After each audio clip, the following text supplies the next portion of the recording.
Welcome to the CEO Corner. Rishabh Malpani here, and I interview successful entrepreneurs to share their experiences, knowledge, and wisdom based on their entrepreneurial endeavors. In the CEO Corner today, we'll be going over how you can boost employee performance, covering topics like key reasons why qualified employees underperform, powerful methods to motivate workers, digital tools to help boost performance, and more. To share this information, I brought in Mr. Ali Raza, who is a human resources expert with experience leading countless human resources departments across major companies throughout the last 14 years, such as the ADNOC Group, Gulf Steel Industries, and Starlight Airlines. Along his human resources background, Mr. Ali is the founder and CEO of Expert Zone, where he provides corporations with support in various business fields, including aspects of human resources, and has seen ample success for his incredible guidance over the years. To start off, from a human resources perspective, what would you say high performance and optimal employee productivity actually looks like in a workforce? Thank you so much, Risha, for your question, and thank you first of all for inviting me. It would be great to provide you with all my insights. To start off with your question, high performance is not about employees working longer hours. It's more about their consistency in delivering the meaningful results. Productive workforce is one where people understand their goals, know their work attributes, and contribute accordingly to the company's success and have the tools and authority to make decisions. From an HR perspective, I look more at sustainability. A high performing employee is not someone who is constantly overwhelmed or work late hours. It's someone who produces quality work, collaborate effectively with colleagues, create a positive atmosphere around, adapt to changes, and leave the room for continuous learning. So yeah, that's the key. Thank you so much for sharing that. And I think that makes a lot of sense. In a workforce, it's a lot about quality, not quantity, and consistency. You have to keep up that consistency and that quality, and that's how you contribute effectively and display high productivity. Now, what early warning signs should managers look for when productivity starts to decline within a team? See, for me, when the productivity decline, one of the first warning signs or a red flag you should look for is the behavioral changes rather than numerical. Because we are in 2026, there is a lot going on in surroundings, in our family life, at workplace. So the first red flag you should notice is the behavioral changes. You might notice communication slowing down or deadlines being missed or a reduced participation during the meetings or employee becoming disengaged. So the behavioral changes is one of the first sign you should look for. And another indicator is when the previously proactive employee stops suggesting ideas or simply do the minimum required, or the increased absenteeism, higher turnover in tension, or conflict between the team members. So the key factor is to address these signs at an early stage, have a one-on-one conversation with the employee instead of waiting until the performance reviews. So you should immediately discuss the root cause and create the clarity. Have a one-on-one sit with the team member, ask them about their expectations, their lack of motivation, if they have clarity or not, because this is very important factor to know that expectations are aligned from both parties and to have a clarity. Maybe the employee was demotivated because he or she did not get enough appreciation. Maybe they have some issue going on in their private life. So since on a in a general day, like let's say if an employee or all the team members have spent like 8 hours together at work, so it's good to understand what they are going through, if they have some emotional issue going on, or if there is anything which you can help via training, if they have enough tools to perform their work effectively. So the main thing is to have a sit down, have a conversation, get the feedback, and work on it accordingly. Okay, that makes a lot of sense too. Now, before we talk about improving performance, let's talk about what's killing it. I know we mentioned certain things like employees being underappreciated or having to work long hours. Now let's dwell a bit more on this. So, what are some common reasons why employees underperform even when they have the necessary skills and the necessary qualifications? See, one of the biggest misconception is that poor performance always mean a poor talent, which is not the case. In my experience, I would say 70 to 80%, as I mentioned earlier, that it's a two-way street. In reality, most underperformance comes from the environment rather than the individual themselves. So common causes are, as I said, unclear expectations, because if there is a no clarity, if there is no bond between the management and the team, it's not going to work. So always it's very clear to have clear expectations from both sides, from employee and from the employer side, or even the manager. Another factor is ineffective leadership. When a leadership doesn't understand the needs of their team, lack of recognition. Recognition is very important these days. Another part is limited career growth. If an employee see no chances or no future or limited growth, for sure they're gonna get demotivated. Poor communication is another factor. If you don't communicate, like everyone does mistakes, or we are human, or if we don't communicate proper, that's another reason. And lastly, I would say excessive workload. When the workload increases, it also slows down, because at end of the day we are human being, we have our capabilities. Excessive workload also create a lot of performance issues, which has to be settled again with the communication. I have seen businesses that hire excellent people, but they fail to provide onboarding and ongoing feedback. And even highly skilled professionals can struggle if they don't receive the support or direction they need. So, in this, let's say, aspect, HR need to play the vital role, and they should focus on removing obstacle rather than immediately assuming that employee is the problem. So HR has to assess all the factors, get the feedback, and fix the issue accordingly. Okay, so just to clarify to all the listeners, it's about the company, not the people. Employees, they have the skills. It's the company that really needs to make the most of them by enforcing effective leadership, effective communication, recognition programs. These are the ways that they can really yield the most out of these workers. So thank you so much for sharing that. Now, how do you tie performances to incentives effectively? So beyond just financial bonuses, what are more ways to powerfully motivate workers to do their best work? See, in today's economy, yes, money certainly matters, but it's rarely the main driver of long-term performance. Once employee feel fairly compensated, other factors become much more influential. As I mentioned in a previous answer, recognition is incredibly powerful. Public appreciation, opportunities for professional development, leadership responsibility, flexible working arrangement. Post COVID, most of the companies they switch on hybrid model. They have a flexible working arrangement. So these are the main factor. The most effective incentive systems are transparent and fair, where employees are given their whole career path, which they need to achieve.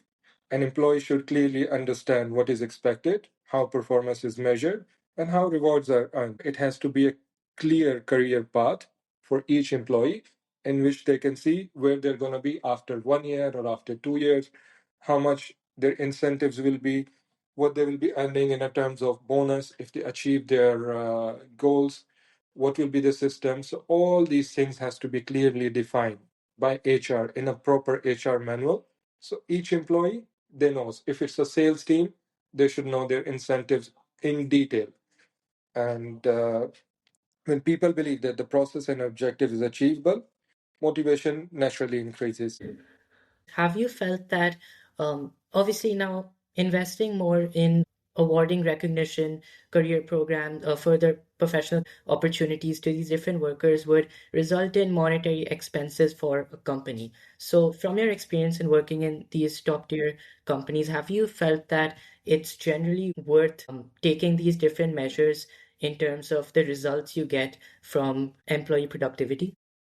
Well, absolutely 100%. We did so many studies, we did so many analysis that yes, all of these extra, let's say, things are a monetary effect on a company's financial, but at the same time, it results in the productivity to be increased. So we did this research in few different departments, like in procurement, with their motivation and clarity. They end up saying 30% of the procurement cost, and let's say company was spending barely 5 to 10% on these incentive programs. So yes, it's always reflects more what you gain from this incentive program rather than what you're spending. So yes, bonus and all these things, they matter a lot to increase the productivity. Now, there are many different ways to boost profit, sales, and revenues that a firm makes. Would you say, from your experience, that taking these kinds of measures and investing a lot in enhancing employee productivity is one of the major ways to achieve this high level growth as compared to other options like expanding product ranges and these sorts of other endeavors? Well, absolutely yes. And we shouldn't mix the expansion with the way how we're going to treat employees or which kind of culture we are going to create. As I said, growth, yes, it matters. But if an employee or a manager is demotivated, he or she is not going to come up with the idea of expansions and new product lines. So all of this, it matters. When you have a positive culture, it reflects also on the numbers of the company which is generating, rather than just focusing on expansion, because expansion is based on the people, the human who are working in your company. So it's very important to invest in people if you want to achieve a good result. That makes a lot of sense, and I completely agree with that. I think growth comes from the people working in the team, and for these people to execute growth in an effective manner, they have to be well treated and they have to be taken care of by the company as well. Now, there's a fine line between driving high performance and causing burnouts. Of course, as performance increases and all these measures are also put in place, like increasing recognition, financial gain, people would be working harder, performance would be increasing. But then at the same time, their well being would also be at a slight risk and they would start to experience more burnouts from working so heavily. So, what would you say are some practical measures that companies can implement to protect employee well-being while still hitting aggressive company targets? Well, high performance should never come at the expense of long-term health, especially the mental health of employees. Burnout actually reduces productivity, increases mistakes, and drive employee turnover. Companies can prevent this by setting realistic priorities instead of expecting everything to be an urgent. I have dealt with the companies where the culture was that everything is urgent, urgent, last moment deadlines. No, these always causes the burnout. Managers should regularly review the workload, encourage employee to take annual leaves, promote healthy work-life boundaries, because as I said, it's very important not to work late hours because we have family, we have friends outside the office, we have our social life. So for me, I am always one of the biggest advocate to say that if the office timing is 9 to 5, let's just work 9 to 5.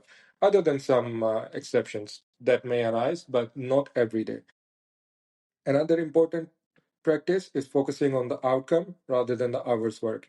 For example, I have my tasks to be finished today. If I can finish it 1 hour earlier, I should have a flexible, let's say, working hours that I can leave because maybe on another day I won't finish it by 4. Maybe I need to work 1 hour extra. So flexibility and clarity is the key. And one of the initiative which we did in ADNOC is to provide mental support, like mental health.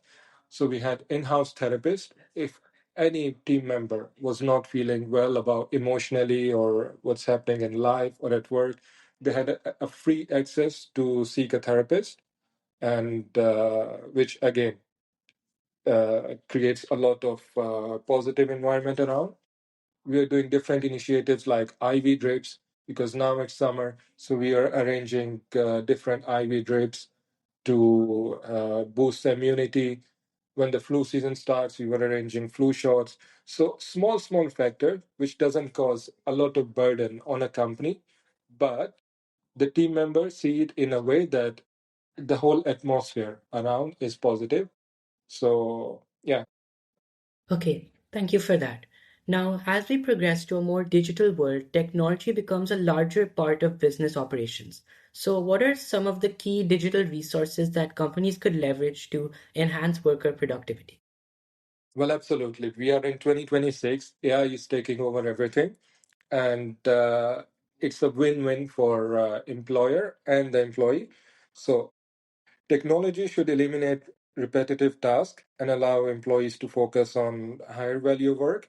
As example, if in 2026 an employee is still working on Excel rather than some CRM or cloud-based programs or AI-based programs, so employees should focus more on a high value task rather than wasting their times on spreadsheets. So today businesses benefit from project management platforms, cloud collaboration tool, HRIS systems, performance management softwares, learning and development softwares.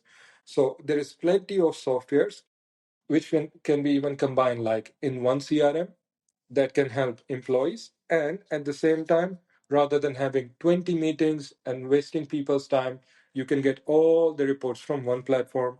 So technology alone, as I said, is not the solution, but the whole company atmosphere, which kind of tools they are providing to their employees to increase their efficiency. This is the main key. And again, proper training and change management. Like 5 years ago, the market needs were different. Today, it's the different needs. AI is taking over everything. So rather than just one person sitting on a social media or answering company calls, we can integrate it with the AI-based API systems. And yeah, we should go for innovation and a change management.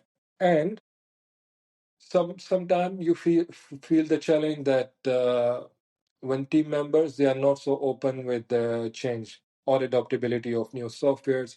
So the best part is to explain them the value it's gonna add, how it's gonna reduce their workload, how it's gonna create let's say betterment for them, and it's gonna increase the efficiency. So yes, it's very important to have a proper tools in today's digital world. And yeah, I'm one of the, let's say, biggest advocate for AI-based softwares because it's really helping with the efficiency. That's right. AI is changing everything. It's changing the way businesses operate and it's impacting their efficiency in a positive manner. And businesses should start to adapt and take in these different kinds of AI based and technological resources to enhance worker productivity. Now, lastly, to sum everything up, if you could give business leaders one piece of advice to immediately improve employee performance, what would this be? If I had to choose just one piece of advice, it would be create clarity. Create the clarity among the people around. Create the clarity between your team members. Have a clear expectations. Because employees perform at their best when they know exactly what's expected from them. Uh, Performance isn't created through the pressure, it is created through alignment. So, when clarity is aligned, when leaders communicate clear goals, productivity naturally follows. At end of the day, business doesn't grow because of processes or technology. They grow because of their people are empowered to perform at their best. So clarity matters the most when people they have clear vision, clear, let's say, career path, they perform their best. So I have dealt with many companies where the management doesn't clearly align their goals or doesn't clearly communicate what is being expected from an employee, and that creates the obstacle. So I would say the main key factor or an advice is to create the clarity, create clarity everywhere. What is being expected, what is not expected, the company culture, just to have clarity between the people. That makes a lot of sense. I think that's correct. Clarity is everything, and if you have clarity, then ideas and messages and instructions can be conveyed effectively, which can allow for individuals to naturally respond and provide their sufficient resources and work. So that's all for today. Thank you so much, Mr. Ali, for being here and sharing your experiences. Thank you so much, Rishabh, and I wish you good luck and wish you all the best for your future. Thank you so much, and it was great to have you. To all the listeners, I post frequently, so stay in the loop to learn new things that develop your business understanding. And for now, the CEO Corner is closed.